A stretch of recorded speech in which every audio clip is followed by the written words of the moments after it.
When your own leave you, there's a kind of silence that only shows up when the people you love the most are no longer there for you. Not because they died, not because they disappeared, but because they chose to walk away. And that silence, it doesn't just fill your room, it fills your heart. Ethan Carter never imagined his life would turn out this way. He grew up believing in one simple truth: family is forever. In a quiet town in Ohio, his childhood was wrapped in warmth. His mother's gentle voice would echo through the house every morning, and his father's steady presence made everything feel safe. They weren't rich, but they had something far more valuable: love that felt unbreakable. Ethan was their pride, their hope, their future, and he carried that responsibility like a promise. From a young age, Ethan wanted more, not for himself alone, but for them.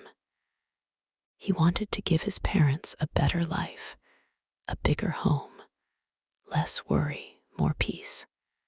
So when he turned 22, he left for New York, with nothing but a suitcase, a dream, and a heart full of determination. The city didn't welcome him. It tested him. Cold nights, empty pockets, endless rejections. There were days he skipped meals just to save money. Nights he slept on a worn-out couch, staring at the ceiling, wondering if he had made a mistake. But every time he felt like giving up, he remembered his mother's smile, and he kept going. Years passed. Slowly, painfully, things began to change. Ethan built a small business. Then it grew. Then it expanded. What started as a struggle became success. People began to notice him, respect him. They called him self-made. But success has a strange way of demanding everything from you. Time became his enemy. Calls to home became shorter, then less frequent, until one day they stopped completely. At first, it didn't feel like a big deal. "I'll call tomorrow," he would tell himself. But tomorrow turned into weeks. Weeks turned into months, and months into years. Back home, things were changing too.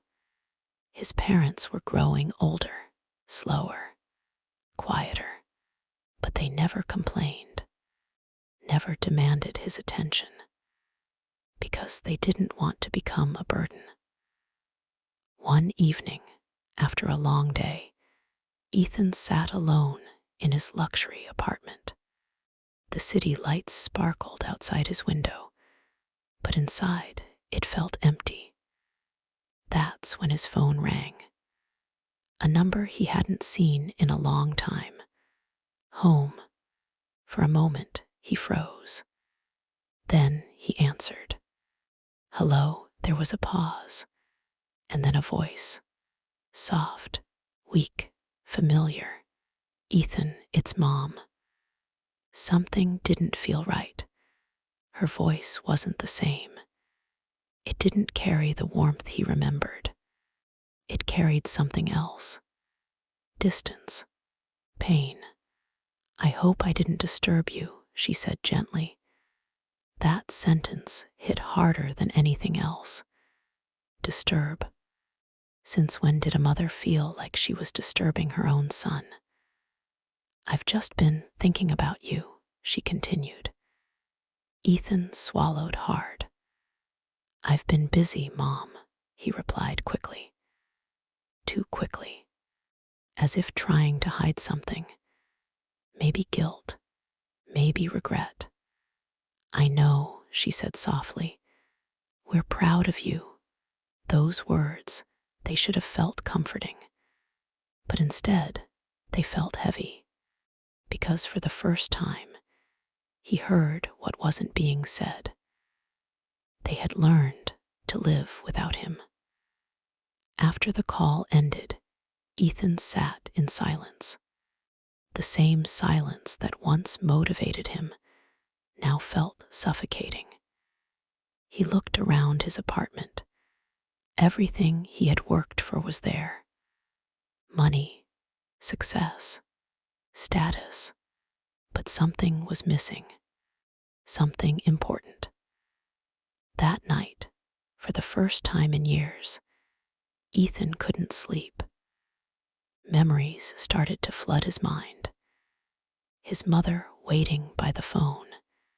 His father fixing things around the house. Family dinners. Laughter. Love. And then a painful realization hit him. While he was building his future, he was slowly losing his past. The next morning, Ethan made a decision. He booked a flight home.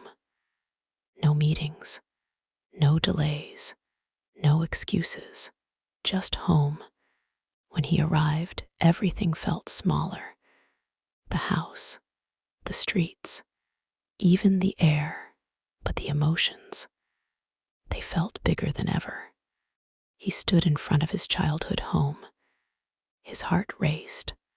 For a moment, he hesitated. Then he knocked. The door opened slowly. And there she was, his mother, but she looked different.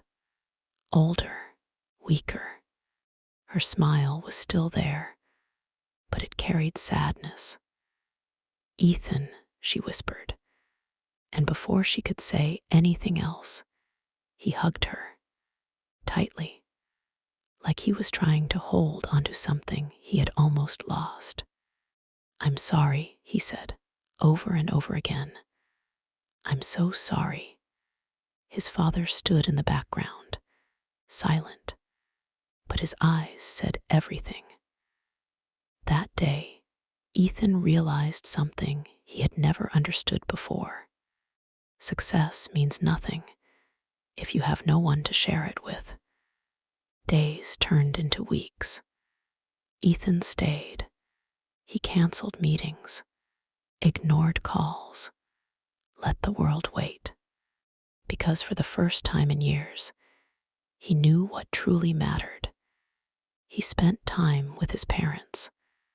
Simple things, talking, laughing, sitting together. Moments he once took for granted. But deep down he knew he couldn't turn back time. He couldn't undo the distance. He couldn't erase the years he was gone. All he could do was be there now. One evening, as the sun was setting, his mother sat beside him. You've changed, she said softly. Ethan looked down. I know, she smiled. No, you've come back.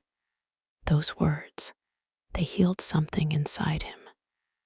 Because sometimes in life, people don't leave because they stop loving you. They leave because they feel forgotten. And sometimes, the hardest truth to accept is this: you didn't lose them. You just stopped showing up. Ethan didn't go back to the life he once had. Not completely. He chose balance. He chose presence. He chose family. Because at the end of the day, no success, no money, no achievement can replace the warmth of the people who once called you their world. And if you're lucky enough to still have them, don't wait, don't delay, don't assume they'll always be there. Because one day the phone might ring and there might be no one left to answer.